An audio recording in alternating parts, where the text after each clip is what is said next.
one characteristic emerged as a significant predictor of success. It was grit. Awesome. We're live. But yeah, it's good to finally meet you. I've been following along on Twitter and whatnot. I think I initially, I don't know, I feel like I was listening to a podcast or something and somebody briefly mentioned Tweethunter and your growth. And so that's how I initially came across your product. Then I came across you. I mean, the reason why is because you probably, I don't know how much you know about us. Maybe you briefly looked at the podcast or something beforehand. Yeah, very briefly, but honestly, you seem to be doing a lot of different things, so I'm happy to learn more. Yeah, kind of similar to you guys, right? Like we've been building like different businesses, but mostly software products for the past like 5 years. So we've got sort of like our core business, which is ad reform. It's a product in the ad tech space, basically. And then we've built other businesses. So we had a product called User Feed, which was it was a product built on top of Intercom. And we sold that business in 2021. And we were running that like simultaneously with ad reform. And then we're currently building another software product right now, but we also started like a hiring business as well. Cause we've been hiring so much in the Philippines for our initial kind of core business that we started like 5 years ago. And so, after a while, we're just kind of like, why don't we we're getting our team to hire other people in the Philippines. So why don't we just get them to hire, for other companies. So anyways, long story short, like we have a number of different businesses. We're bootstrapped. We've been running this podcast, I think, since like 2018, but basically just like talking about building these different businesses. But when I ran into you guys, like it seemed very similar to kind of like what we're doing, and that you guys have bootstrapped, built multiple businesses. But yeah, I'd love to hear like one thing I don't know anything about is like your before like Tweethunter. I have no idea like what you kind of have, how did you guys end up, I guess, how did you get to the point where you guys kind of like, started on that project, and what were you doing before?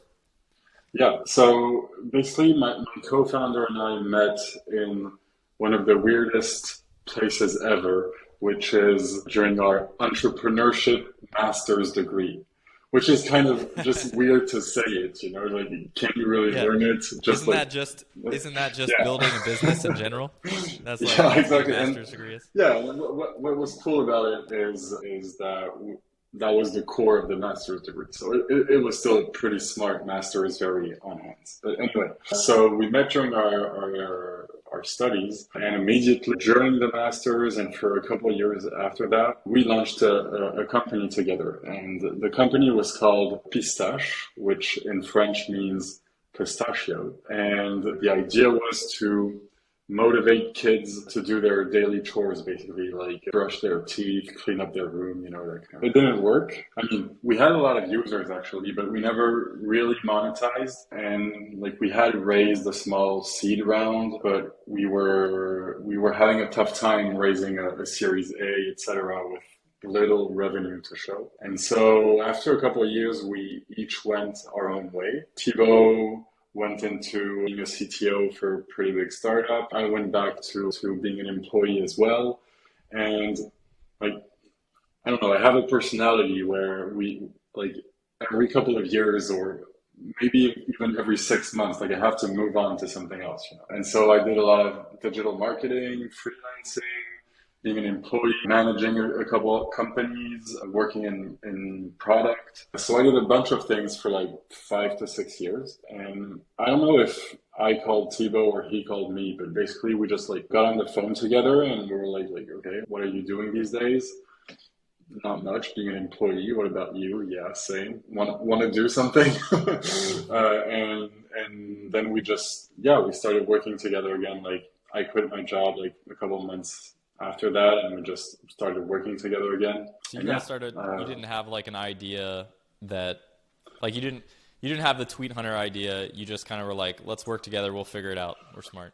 Yeah, what we had was basically we knew how to work together, and we had the same conclusions as to why we failed our first startup, basically. And obviously, we were like 23, 24, and we didn't have children. We didn't have education degree or whatever. We were as far as it's humanly possible from the target audience when we Right. did our first startup, basically. And so what we had was, okay, we want to tackle our own problem, and if we can tackle them well, we'll have something for other people to use. And obviously, when you're starting out, like, I don't know, like for the past, I would say, in the past 10 years, creating a digital product, whether it's a resource or a course or an actual SaaS, it's become so easy, like building products is like, it's hard to build a good product, etc. Like, I don't want to offend anyone who thinks that product is hard. It's obviously something that's hard to master, but it's something that's really easy to just build and launch. So when you're a founder, you just struggle so much with finding clients or users because, well, there's so much competition now. Everyone wants to be a founder, everyone wants to be a creator, and there's just so much info. So we just wanted to tackle that problem, basically. How do we get people like us to get more reach, more users, more clients, whatever you want to call it? And we just started building products around that. We had no idea it would end up being Tweethunter, basically. Yeah, that's smart. I mean, I think I've always had that sort of, we've never, we've definitely been fortunate to stumble upon and kind of iterate to some, I would, fairly, for bootstrap companies, like pretty successful businesses, but like, my background's in sales, and so like I've always wanted to get in that space, with a product, just because it's like, if you can help people sell more stuff or, get more customers, like it's like, that's like where you want to be, right? That business is going to grow a lot faster. I mean, in the end, I don't know which business would be better, but like it's going to be a lot faster growing business if you can get exactly. Like there's plenty of ways to build a successful business, and you don't necessarily have to build one where you make your users or your clients more money or more business, more contracts, etc. But it's definitely easier to pitch and get some revenue in the early days when you're doing that, for sure.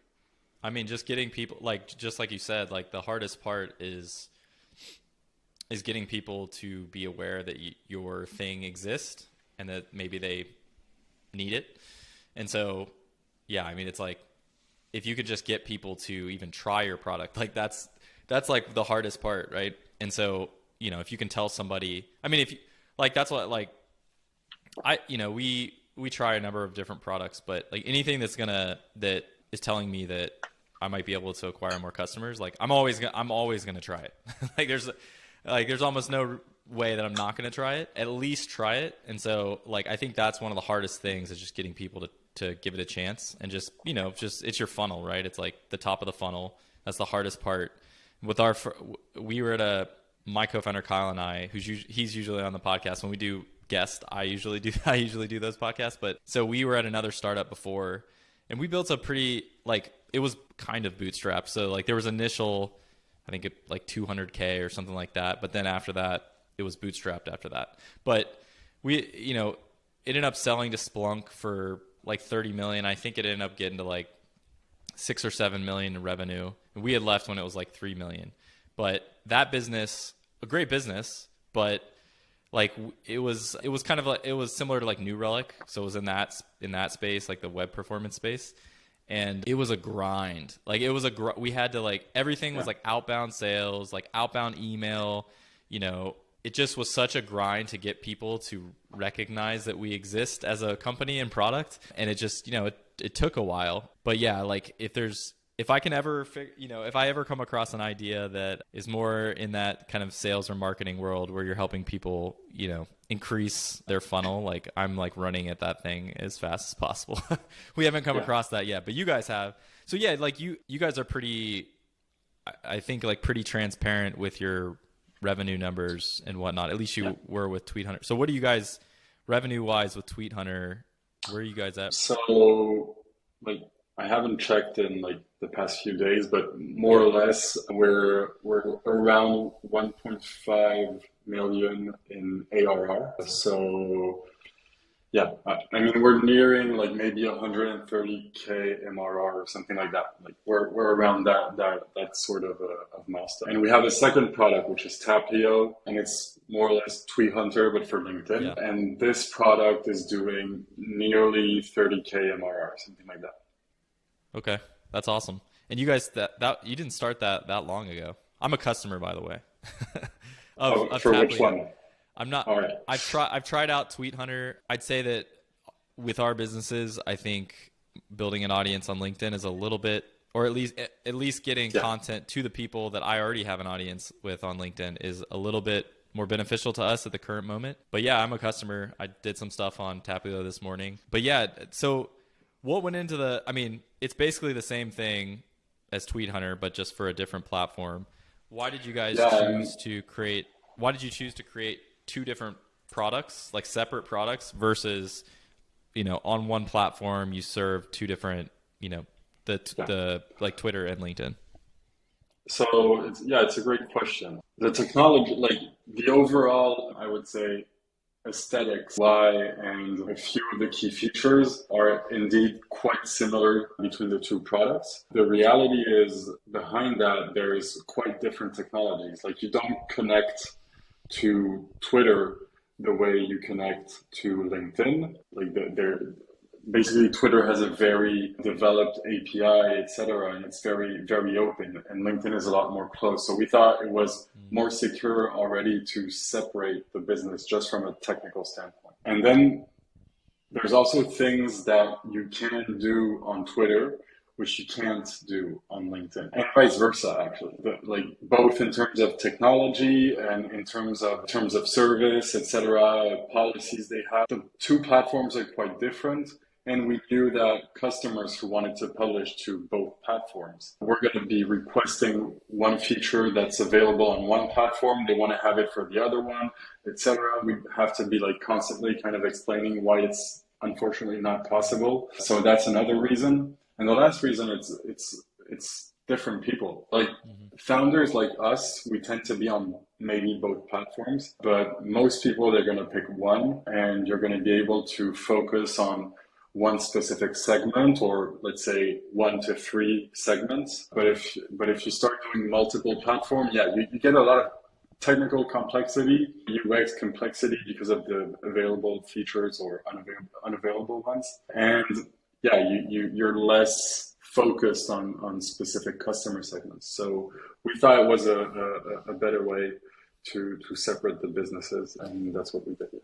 Yeah. I mean, just like what I was saying, I think like I as a founder, I use both, and I definitely enjoy Twitter more as like a user. And I think I don't have a big following, but my following on Twitter is probably like other entrepreneurs, where at least my connections and whatnot on LinkedIn are much more like customer focused. So like just over the years, we've built up a number, I've tried to connect with like I've used my strategy with LinkedIn.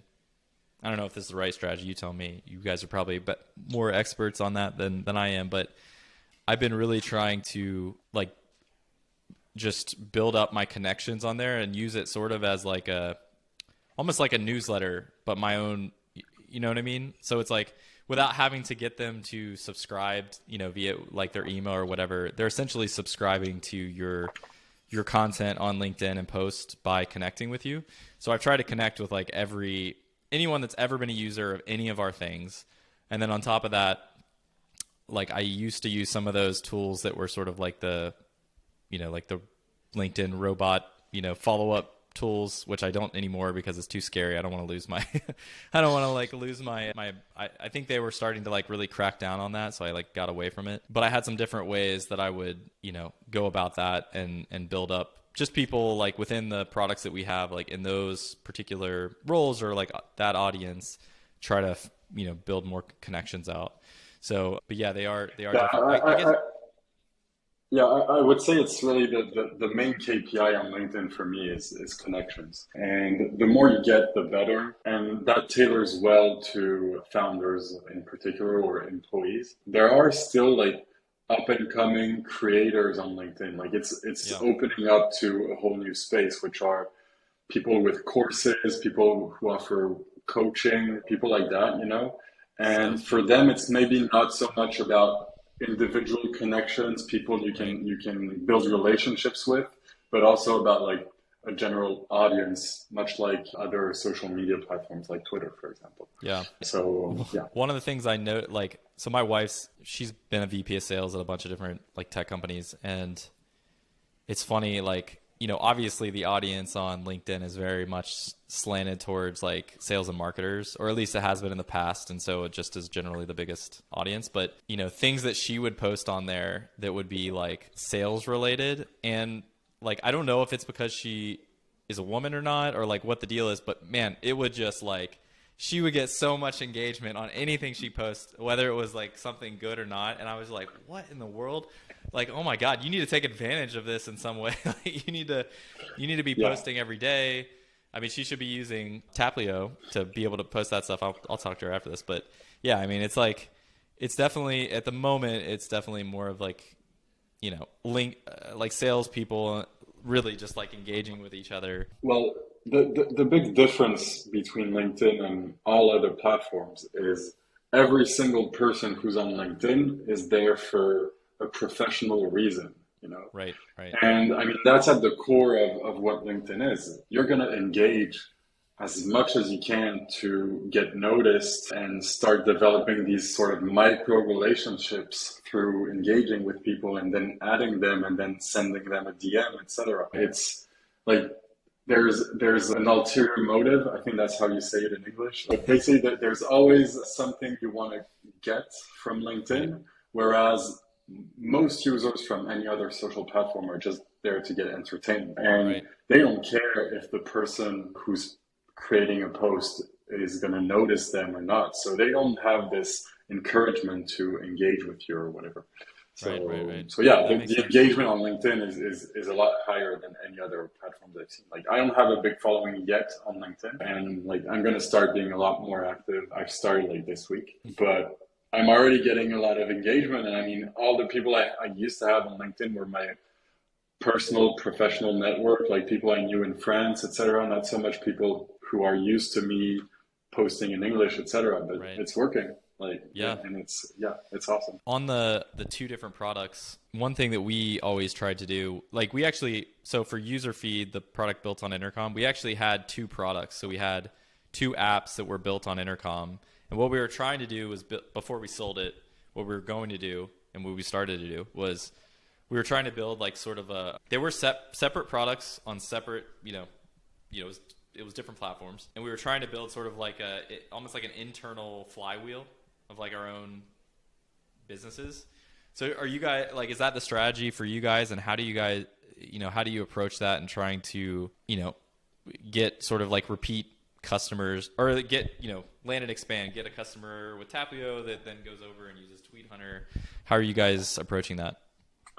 So very poorly. Basically, It's what okay to we do it poorly at first, right? It's like, yeah, let's just exactly. like figure these Uh, businesses out first on their own, and then exactly. like we can figure out the marketing. Like honestly, like there's like the only thing we've done is that if you go in the settings page of any of the two tools, you can connect the other subscription you have, get a discount on both subscriptions, and be able to post to both platforms from Tweethunter or sorry, be able to post to both platforms, LinkedIn and Twitter, from any of the two products that we have. But we haven't pushed it.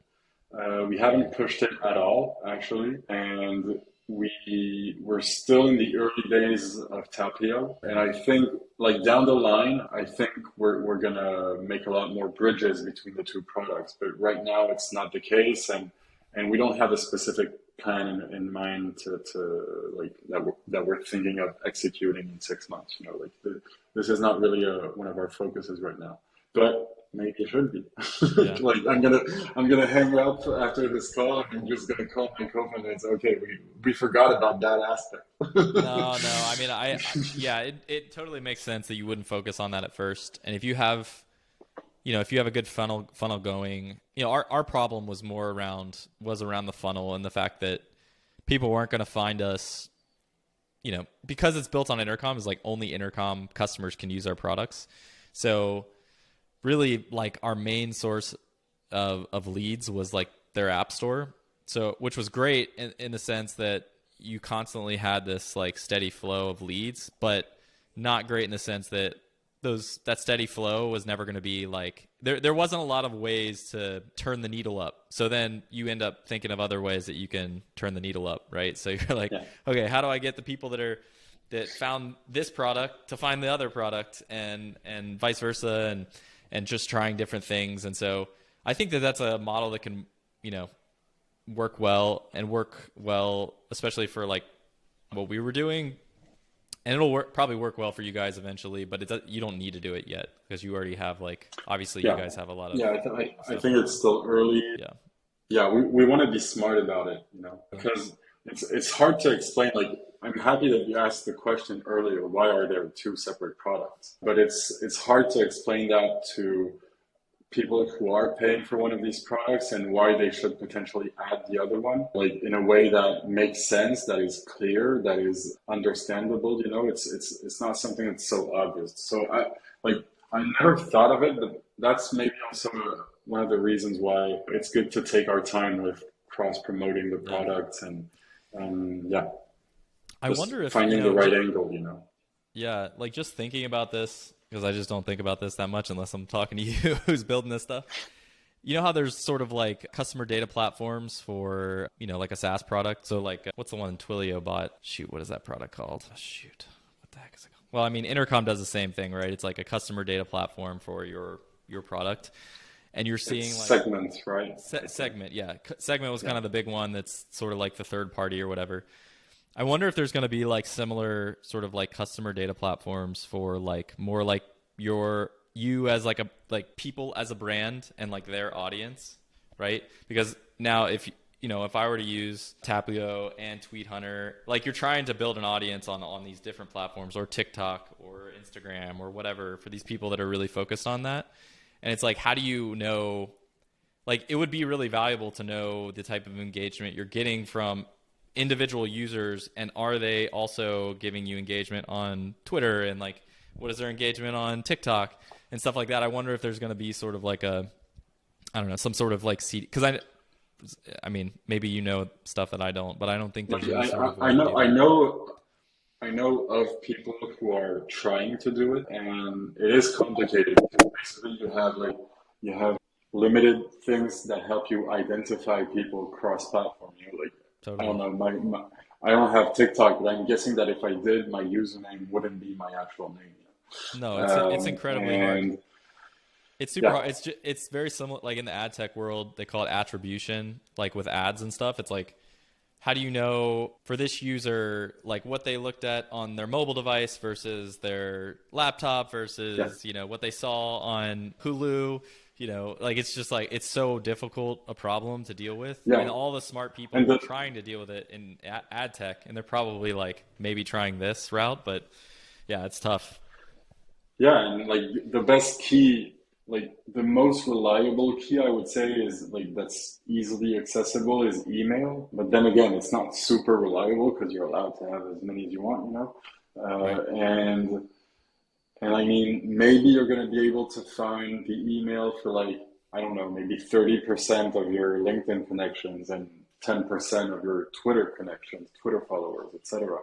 But so I think you could run some really interesting analysis based on that, but just like it wouldn't be immediately actionable. Like you wouldn't be able to say, oh, well, this user, I know that he did this and this, so I'm going to send him a DM or whatever.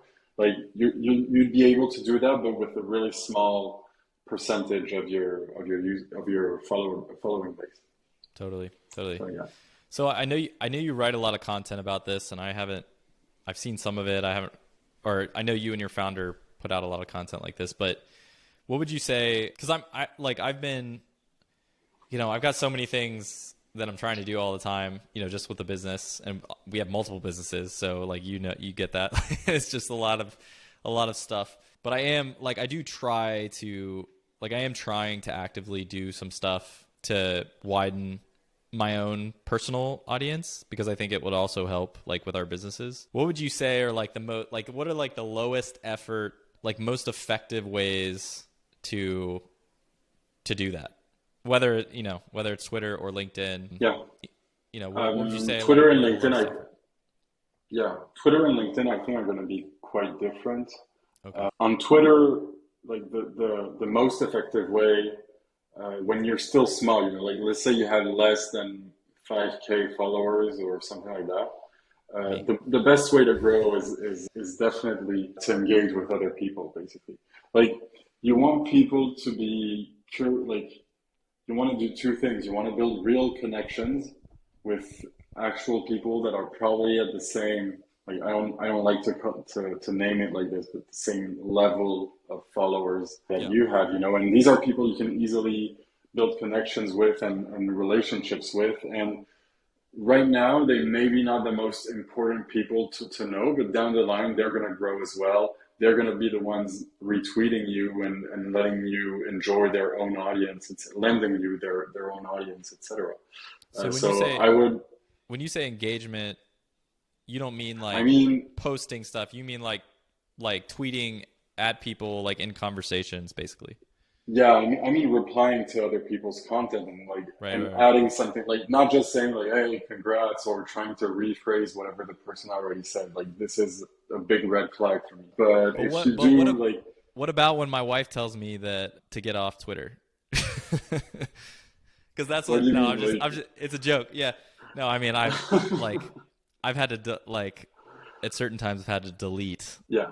I deleted the app for probably like a year during COVID, and just because, my wife would get mad at me if I was on it. Well, in that case, you can actually use Tweethunter and find tweets to engage with, and it won't show up as Twitter, and maybe you'll get off. I'm on my laptop. I'm working. Like it's not. Yeah, well, that's what I try to tell. It's work. It's not. That's why I try to tell her it's work. Yeah, it's work. It's work. Exactly. I have the same kind of issues at home. Except it's far more like it's a lot easier for me to say it's work because she knows what I do. Exactly. But Exactly. So I would say if you have a small following on Twitter, 3 things you should do: engage with large accounts, engage with similar size accounts, and tweet. But you don't have to tweet. I don't know, tweet 1 to 3 times a day max. Or whatever you can handle, don't burn yourself out. But just have something for people to look at whenever they visit your profile, basically.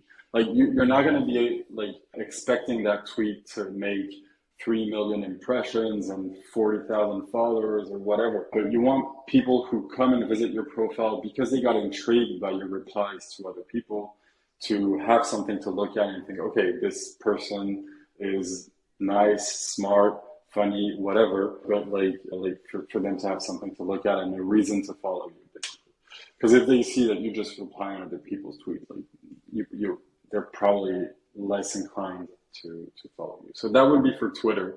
And then when you go above 5K, whatever, threads can start to become viral. Some tweets can start to become viral, and it's a lot more common for you to get audience growth this way. And on LinkedIn, I really like what you're doing, but the fact is you already have people to reach out to because you do have users or clients, so it's a good start. But I like your approach of adding all these people. Another way to do it, honestly, even a small account on LinkedIn can just post interesting and well-written stuff and get reach.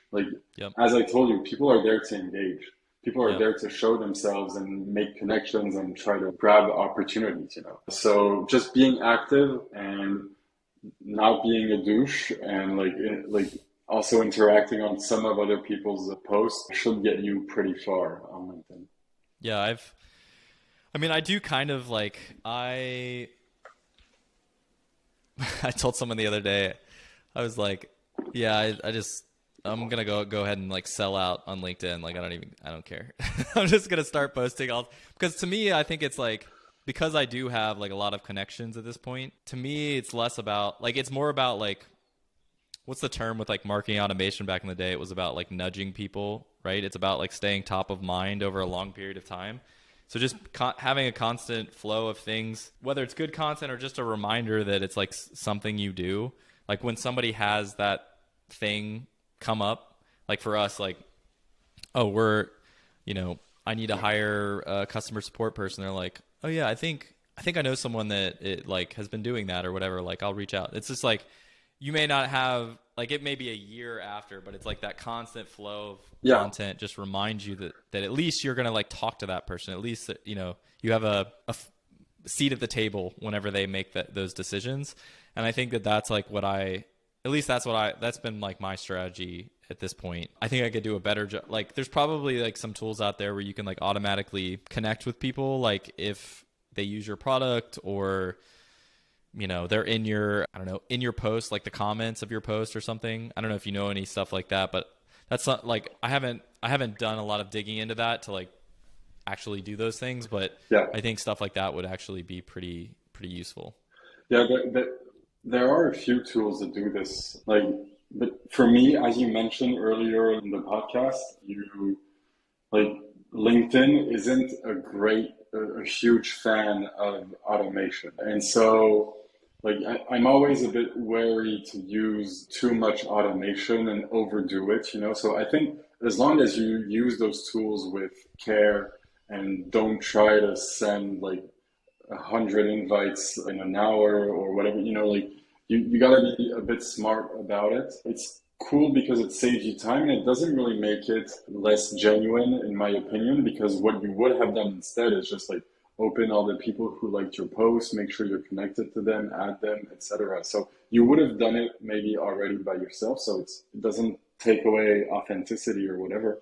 Right. But LinkedIn isn't a fan. So I know that Taplio, for example, is probably, I'm saying this now, maybe it'll change, but we're probably not going to be going the full automation way, automate everything and get your LinkedIn on running by itself. I'm not sure.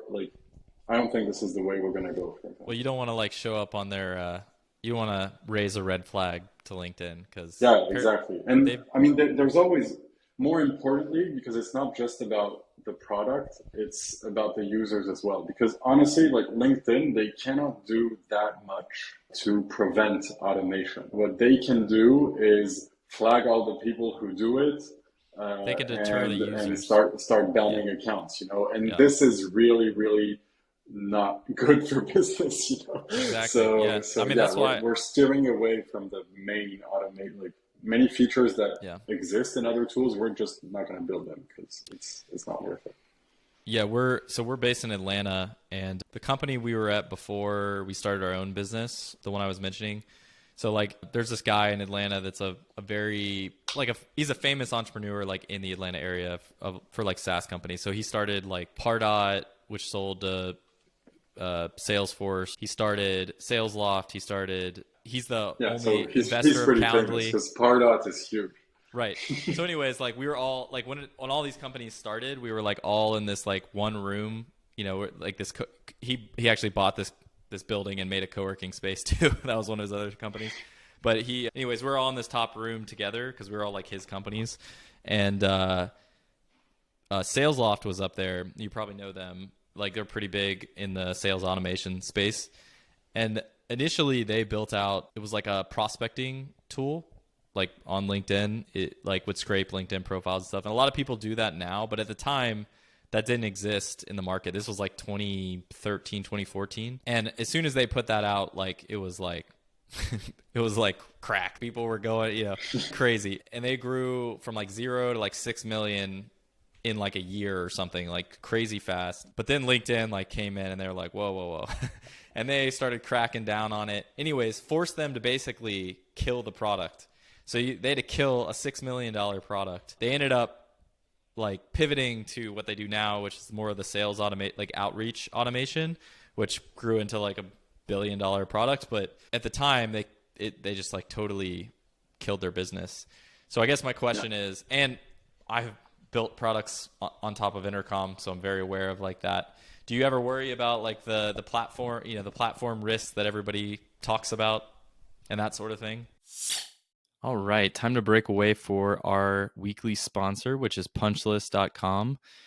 Kyle and I have been using punchlist.com for probably the past 2 years. We absolutely love it. It's just the easiest way possible to get quick feedback on specific parts of some kind of creative asset. That creative asset could be your live marketing website, or it could be some sort of document like a PDF, or maybe some sort of illustration that's going to go on your marketing website. One of the things that we like most is just all the different ways that you can give feedback. So traditionally, if you're using email or some sort of project management tool, you're probably just mostly using text to describe your feedback. They bring everything in. So, for example, a lot of times Kyle likes to draw things on a whiteboard, or maybe draw something out via his iPad using his iPad pencil, and he can give some feedback really quickly, and then just attach that specific image that he wants to send over that he created on the iPad. Or in my case, a lot of times I like to describe things on video, but they make it really easy to just leave a quick video there, so you can give your quick text feedback, but then also give additional context through something like a video. So definitely check it out. You can go to the website right now and sign up. And if you use the promo code GRIT, you'll get 1 free month or 10% off any of the monthly plans. So definitely go check it out. All right, back to the show. Sure. I think it's normal to worry about it, and like I don't know, just Elon Musk buying Twitter, which at the time we're recording, we don't know if it happened or not. I mean, maybe this is something that's fundamentally going to change Twitter's approach to developers if it happens. Yeah. And so, yeah, we're always at risk something happening when we rely on another platform. And even though we have, for example, we have a great relationship with Twitter, there's people there who we talk to and who like what we do. But like things can change, they can change suddenly. So these are things that can happen indeed, and we're just hoping it won't happen. And also we're trying to build like more and more value into things that aren't necessarily related to the platform itself. Like it's always going to have a bridge to the platform, but we want also to have very native features, and this is something that we're gonna start working on, I think, before the end of the year. Nice. So that we deliver value in addition of whatever's happening on social platforms. Yeah, one of the things that I like that you guys have done, because I think anytime you give anyone tools to do something, there are going to be abusers of those tools. You see it with Facebook, like he built this thing and now all these people abuse it and they're getting Russia and all these things going on, right? Any tool, right? It's just a tool and some people are going to use it poorly. So like, I think with one of the best things that you guys do is that you give people the ability to see what are popular tweets or what are popular LinkedIn posts that have gone viral, to give you inspiration for things that you could write that may be similar experiences that you had or whatever, give you ideas. But some people probably use that and just like copy people or almost copy people or whatever. But one of the things I really like that you guys have done is that like there's like little things built in to like tell them like, this is kind of close to like what somebody else wrote. You probably should not send this, right? So yeah, I think like this is something that we're really proud to have developed all of this, because yeah, there's always going to be abusers basically. But yeah, we put systems in place. Some of them block users from doing stuff, but it's more spam related in that case. And some of them are just little nudges to show the user that whatever he's doing, like we think we see what he's doing and maybe best not to. And if you want to do it. We can't stop you. Right. I think that's like we want to make it clear it's not right to it shows that you do have an opinion on the subject, and definitely. Again, you let people do what they want to do, but like there should be like, it's nice to know that people have an opinion, or the people that are building. I mean, what was at the core of when we had the idea for Tweethunter, like our hypothesis was that, and our conviction afterwards was that when you read great stuff that's well written, that's interesting, you are more likely to produce stuff that is also interesting and also performs well and is well written. So that was this is our core belief, and this is what we try to communicate to every single one of our users. Yeah. I mean, that Do you know if I'm really sorry, like I have a low battery and I have to go get my charger. Are you able to edit whatever yeah, is going to happen next? I Yeah. am All I am right. the editor right now, so I got you. All right. Cool.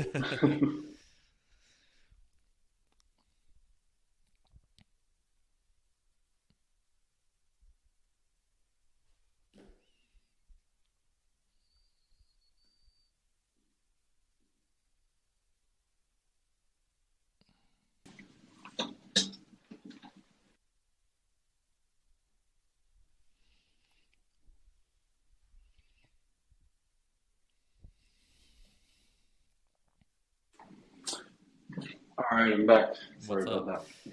No, it's all good. I was going to ask you because we are definitely experiencing this right now as like we basically have like three businesses. One is one is like being developed, so it's not really a business yet. It's just a product in development, and then the hiring business and a software business.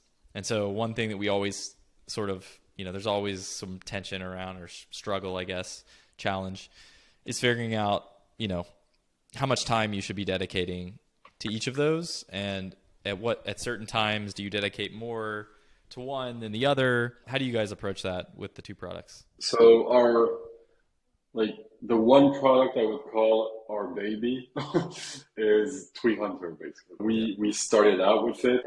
Twitter is a platform we really like, and not just as people who publish content, but also as people who read a lot of content. So kind of naturally, a lot of the ideas we get, we're going to get them for Tweethunter. And until like maybe a month ago, we were spending probably, I don't know, maybe 2/3 of our time on Tweethunter and a third on Taplio. And it was also sort of logical because like up until recently, we didn't know if Taplio was going to be a success. We didn't know if it really had potential, and Tweethunter was doing well. So it also made sense to focus on on that business. Right now, what we're trying to do is switch our focus towards Taplio, and because we see a lot more potential there, and because LinkedIn is huge, basically. Like I can't Yeah. remember what's the figure, but it's like 3 times or 4 times as big as Twitter, and it's people who are there to like make money in Right. some way, like directly or indirectly. And so it's quite huge for us. It has a big potential. And so this is where we're going to be putting a lot of our focus in the coming months, both in terms of marketing, product, everything. And yeah, Do, what so we'll see what's how it your goes. Is it just you two, or do you have like any contractors or other employees? Like, what's the team Yeah. makeup? So we only work with contractors. Yep. Some of them are full time, some of them are on a like task basis, some of them are part time, etc. And we've got a couple people in development, one person at customer support, one person at producing content for us, like written content, blog posts, etc. And one person helping us with SEO. And that's it. Are they all? Is it totally just different countries, or are you guys kind of centralized? Yeah, we've got people in India, we've got people in Spain, the US. Yeah, there's people sort of from all around.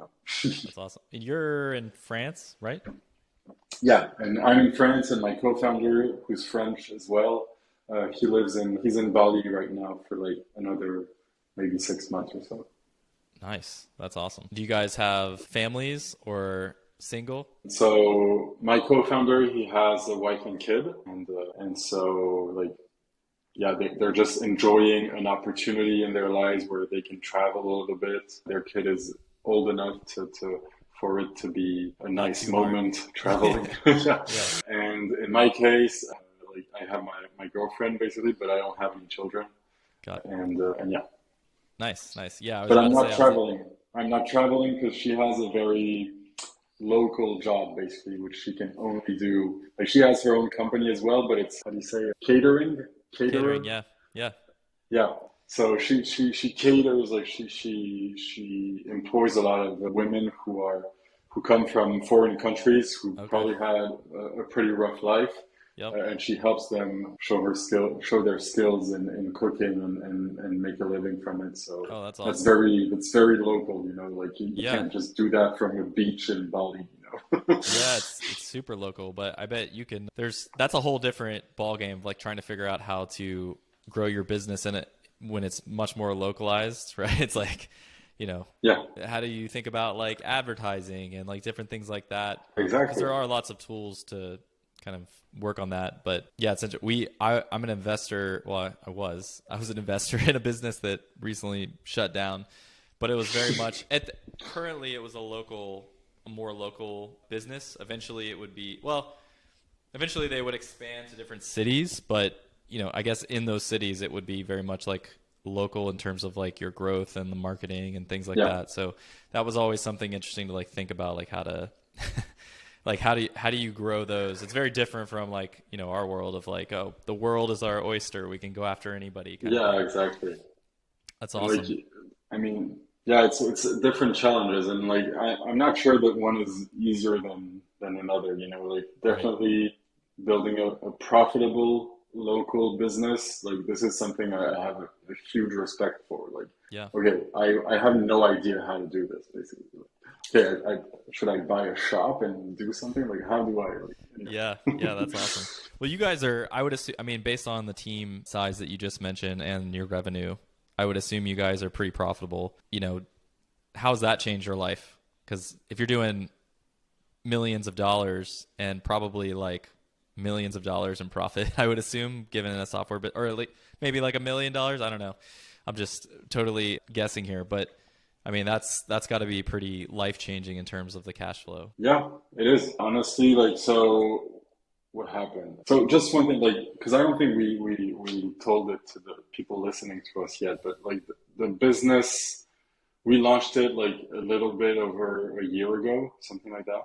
Yeah. So any metric that I may have given at the beginning of the podcast, it's not the revenue that we actually already made. It's projected revenue. Yeah. So that's one thing, is that like we're really in the early days of like having a great margin and being able to pay ourselves a high amount of money. Right. So it's like right now, the only thing that's changed for me is that I have an outlook on life which is a bit different. Like I haven't changed anything. Like I don't go to more fancy restaurants or fancy like travels or whatever. Like this, it may happen at some point, but for now, like I haven't experienced But the money getting in, and yeah, it gives you sort of like a, yeah, it's definitely like it's more of a mindset thing, right? It's like you feel you don't have any, I yeah, wouldn't say any, but pressure. worries and stuff. Like you have much less to worry about when that kind of stuff happens. And you know, like, I mean, everybody knows sort of like the general rule of thumb on valuations and stuff for a software. Even if you go on the low side of those valuations, like the business is worth quite a bit. And so you have like, you just know that in your back pocket. You don't really have to worry about much anymore. And you're sort of Yeah, freed that's up on your time.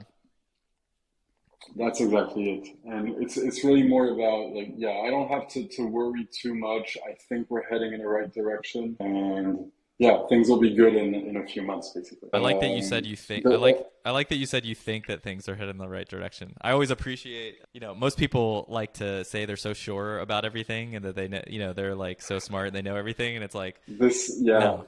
No, like nobody knows what they're doing. This is pretty much my like this is it's interesting because it's actually kind of what I want to say in all of my tweets, or not all of them, but like in terms of personal branding online for me, like maybe I should like go deep into this, but like I want to be the guy who doubts, you know, the Hmm. guy who's not always sure, the guy who tries stuff, Critical, is yeah. wrong often, is right sometimes, and is able to accept it in public and say like I fucked up here basically, and like yeah, like many people, and I don't know, maybe it's a European thing versus an American mindset. I'm not sure if there's such a difference. Like I try to be a bit less sure, like a bit like not have that strong opinions about everything and sort of like following my guts, sure, but admitting that my guts can also be pretty stupid. And yeah, I try to Yeah. remain humble, even though I know it's heading in the right direction. I just want to like put all the politeness and humility into it that yeah, you never know actually. I think I don't know if it's an American thing or not, maybe, but it also like it might be like a tech thing, right? Like people that are in tech want to seem so smart and like, Yeah. I mean, you probably see that in like a lot of the tweets that people send out, right? It's like they're trying to like show how smart they are. And maybe, yeah, I mean, it's probably an American thing too, to like, you don't want to come across as like unsure of yourself in any way. And I think also that, in the tech world, a lot of people, especially like founders and stuff, are like always raising money. So like you have to be like so sure about everything. Like you have to seem so sure about what you're doing and that you have things under control. But like I do find that with entrepreneurs that are typically like bootstrapped or like very, like low funding, like they tend to be less of that. At least in my experience with people, like they are more normal humans that like realize that they don't know what the hell they're doing and they're public about that and that they're gonna like try and like it's everything is like it's sort of a game of like trying something and then realizing if it's you did the right thing or not and like learning from it and then iterating and like that's the product as much as it is like your own decisions and decision framework and all that kind of stuff. So yeah, like I find that the smartest people that I know are like will tell like they will not tell you that they're smart at all. In fact, they'll tell you they're dumb. And it's like, oh, they're actually really smart. Like the more you say that you're dumb, I'm like, you're actually smarter than everybody. You're trying to fool me basically. Exactly. So do you guys ever think about like, I know one thing, I mean, we've done it like in terms of like selling our other business. We basically, that business that we sold like over the next year grew like 100%. So like, if you look back on that, it's like, probably missed out on like we probably like missed out on a lot of money, but for us it was sort of de-risking. I mean, there was a number of factors, but like we were de-risking, we were taking some money off the table.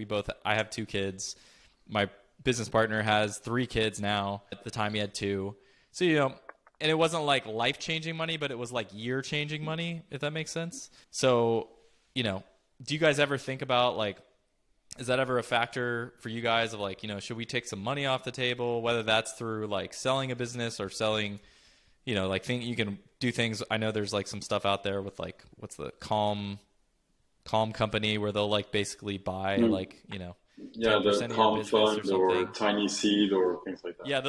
They'll like straight up buy 10% of your business with it's not like an investment. It's like, we'll give you, basically liquidation for the founders and then they own like a piece forever. But do you guys ever think about stuff like that, or is it just like we're in straight investment mode of like just going at this and not worrying about liquidation? So like my view on this is that like I wouldn't be opposed to it for sure. What I'm opposed to is spending too much energy on it. Yep. So I think a lot of founders they spend time and energy trying to find like identify potential acquirers or buyers, get them on a call with them, negotiate with them, etc., etc. This is a huge amount of wasted energy, in my opinion. Like, and like you're obviously not in the best place in terms of negotiation when you're actively looking for a buyer, etc. So I'm not opposed to the idea of selling at some point, but if I know that if I want to sell for the best possible valuation, what I need to do is actually grow the business. And so yeah, that's my view on it. Victor, I would love to have millions of dollars in my bank account. That'd be great. But like, what's the best way to achieve that? Is it to like send out cold emails to every private equity firm in town or whatever? I don't think so. I think it's really to like keep the business growing, and like at some point somebody's going to notice and make an offer with.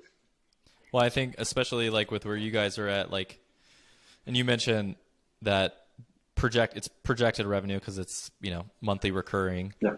But at some point, or even now, like the cash flow is such that you can, like, you don't really need to sell. I mean, of course you could make like a lot of money, Yeah. right? Like you get millions of dollars like in your bank account, but like, what's the difference between that and like having just like making a lot of money on a monthly basis and from a salary perspective and not having to like spend the time or energy on all that kind of stuff. And if you enjoy like working on the product and working on multiple things, which is like something I honestly miss the product that we had that we built.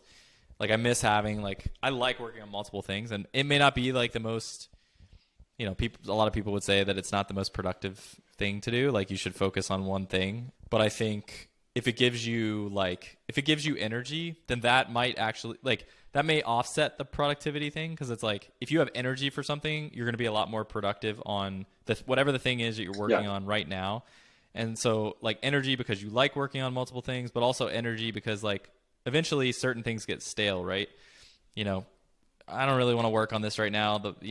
I've been working on this for 3 years, and you could shift off it, spend most of your time on another thing. And then somehow all of a sudden you've got this renewed focus for the old thing. And you're like, oh, I really want to fix that. Or I want to like make that better. Yeah, that right? just happens. That happens all the time for us when we're switching from Taplio to Tweethunter. Like it's constant struggle to keep our focus on one thing, even just for a week, Yeah.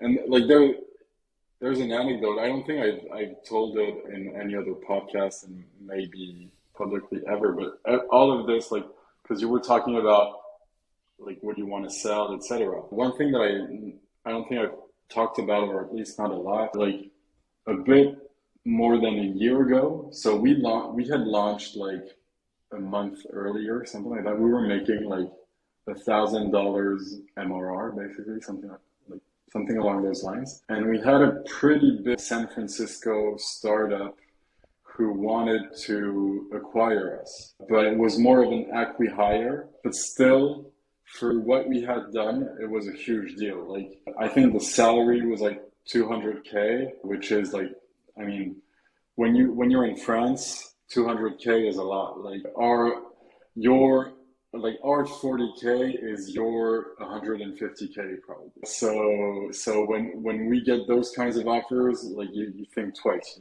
Yeah. So it was like 200K salary plus options, stock options, plus like 200 cash upfront. And like everything that we've built since almost never happened because we really had a long talk about this. Like we were really like, okay, should we take it? Like the smart thing to do is definitely to take it. I was about to say the smart thing there would have been 100% to take it. Yeah. Wait, well, you said you were at definitely. You were at like 12K ARR, so you're getting 200K. Yeah. Yeah, I think the smart thing is to take that. And you get a salary. Definitely. And like, but we knew that the product would be killed off immediately. Yeah. Like the whole point was acquiring our skills, not our company. And we thought, like in the end, I'm really proud today that we like remained strong and told ourselves like we didn't quit our jobs to join a new, better paying job 3 months later, basically. Well, I mean now, now the smart thing, like looking back, was definitely to keep it. I think most of the time it is to keep it. Like, I think if you don't have, I think most people would say, I just, with our business, it grew 100% in that following year. So the smart thing would have been to keep it just purely financially. I think most of the time people would say, like, in terms of their different investments and things, is to like, the smart thing is to keep it. Compounding interest is a crazy thing that I think it's really hard to see it like in the moment.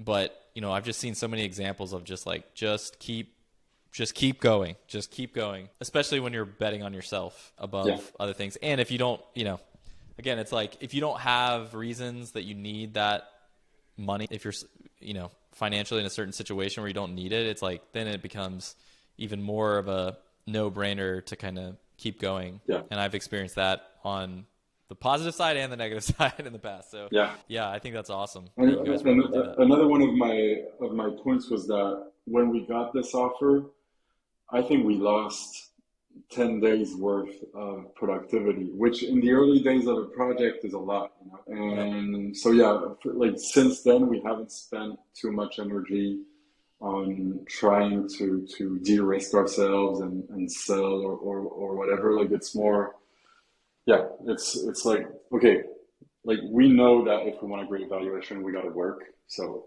let's work. Totally. I mean, and there's also just like the times that we've talked about it, like there's definitely a comfort in knowing that you have these cash flow assets. You know, they're not going to die overnight, right? Like they're going to keep, you know, especially if you keep working on them, like it's going to keep at a very, very minimum, like probably stay the same that you're at right now, but probably grow. And so, you know, having that, like knowing that you have that in some ways is like feels like more security and like de-risking than even like selling it. Cause like once it's gone, yeah, you get like a sum of money or whatever that goes in your bank account, but it's like, oh, like I have no money coming in now. And yeah, you could probably go like build something that made something, but I mean, it's hard, you know, it's hard to find, it's really difficult to build a product that, you know, that has significant revenue and that grows over time. Like that's just hard to do, especially in today's world of like everybody, you know, everyone's starting businesses and it's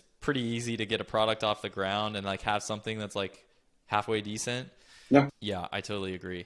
Well, I didn't get to some of the stuff that I wanted to talk about because we just like, I enjoyed like our conversation and some of the different things we were going into. I know we were going to talk about like whatever, like this, some of the investing stuff you were going to do, but maybe we'll do another one at some point and we can pick that up. But yeah, dude, this was awesome. I enjoyed, I mean, this is the first time we've met. So like I've enjoyed meeting you. Yeah, I definitely I'll definitely follow along. I'll follow you on LinkedIn and see what you're doing on there and try to see what I'm up to. Yeah, take some inspiration from it. And yeah, I guess for any listeners, if you're, you know, most of our listeners are founders or, you know, for folks that work at startups. So like I would definitely check out Tweethunter and Taplio.